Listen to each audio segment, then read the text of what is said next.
We're gonna be dropping the fuel tank on this 1987 Gen 1 Acura Integra. I think this also can apply to the Gen 1 Civics and CRXs.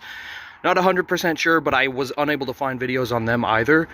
So this is really interesting and so annoying because nobody makes any videos or it puts barely any information about these Gen 1s out there. And so I have to figure out how to do it myself.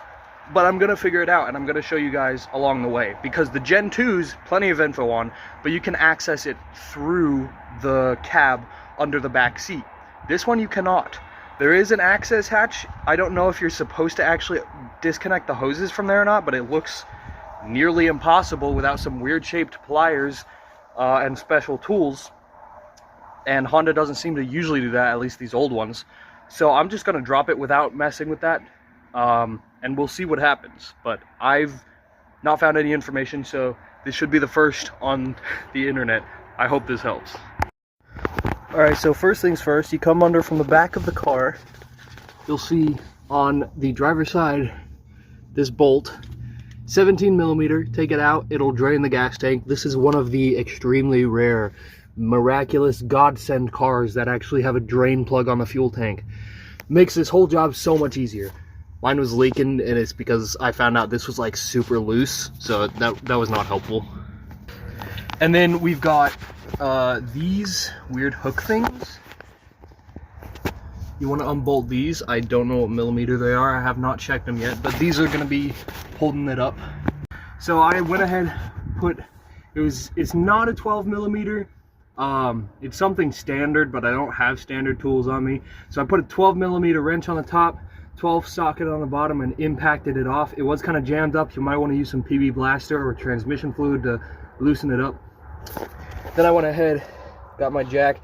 You want to use wood if you haven't done one of these before. So if you don't know, the jack will punch a hole in your gas tank. So make sure and put a piece of wood up in there and make sure it doesn't cover the straps because you're going to want to be able to get those off.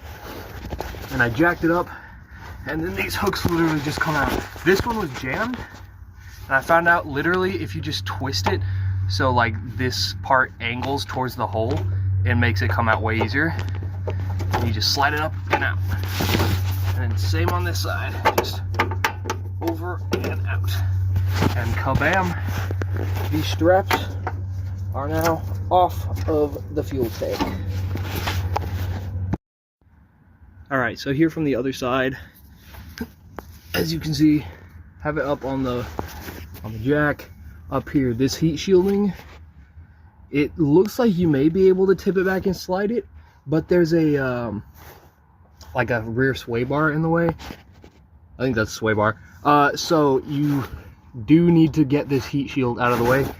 Looks like a couple 10mm bolts up here. There's another one here. It didn't look like there was any over there on my car, but there might be on yours. It looks like I'm missing one. So go ahead and get those out to get the heat shielding out of here. If you have a wobble extension, lets the socket wobble, this should make it a lot easier. It's kind of weird I have a wobble extension but not standard tools, right? But yeah, that should make it a lot easier. If not, hopefully you don't need to drop the exhaust. Maybe you can get it with like a flex wrench or something. So okay, so you come over here to the driver's side under the wheel well. This will be screwed up onto it. It's just two 10mm here. Unscrew those out. You'll have real easy access to the fill tubes. Get pliers up here to take off this one and then screw this one out. And then you can just use a screwdriver to get up here on top of the hose and just pry it. And they'll come off fairly easy for old hoses. Alright, now I've got the gas tank out. I figured it all out, and so I'm going to show you from up above how to do this stuff, because straight up, that was actually really annoying to do that stuff. But basically, once you get these, the infill and the vent tube unhooked, this whole thing will just drop down. Let it drop as far as it can. It can go pretty far. And then you want to go, you'll come like under, see, you come like under here, around to this side, and you'll have to get it this. I could not for a minute figure out what this was because I could barely see it. So this is the clip that holds in the tubes. And so all it is, as you can see, it just latches in there. So if you just stick like a screwdriver up in here and pry it out, and it'll flip open, that will hold this entire side of the tank up if the tubes are in it, okay? It will hold the whole thing up. To get these out, obviously it's going to be really hard. I ended up getting like a really small screwdriver, and you just wiggle it up until you're like above this point. Sorry, hang on. Until you're above this, and then you can kind of pry upwards, and then with another screwdriver on this side, you just shove it off the end, and they should come off. This plug-in also took me a second, but then it turned out to be super easy.